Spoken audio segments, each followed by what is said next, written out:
Tapi emas ni, kita boleh hard sell tuan-tuan, suruh dia simpan. Sebab kita tahu itu yang terbaik untuk dia.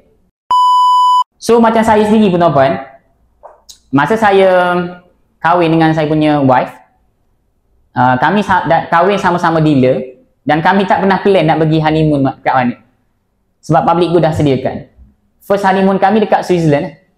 So saya tak pernah fikir. Saya tak pernah fikir kita nak pergi. Saya fikir hari-hari dengan wife, macam mana kita nak growkan bisnes kita. Itu je hari-hari fikir. Percutian, duit, semua dah ada. Okey. Yang keempat adalah win-win situation. Hari ni tuan-tuan, penyimpan emas, PM saya, dia cakap terima kasih.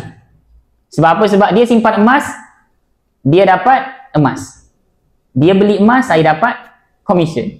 So dua-dua happy. Kalau saya jual kasut dulu tuan-tuan, saya dah tahu member saya ni dah ada kasut. Tapi ada produk baru ni, saya akan convince dia so dia beli kasut. Tapi last sekali saya tahu kalau dia beli tak berbaloi pun sebenarnya. Tapi dalam hati kecil kita timbul perasaan, aku terpaksa buat benda ni nak dapat hasil. Tapi emas ni, kita boleh hard sell tuan-tuan, suruh dia simpan. Sebab kita tahu itu yang terbaik untuk dia.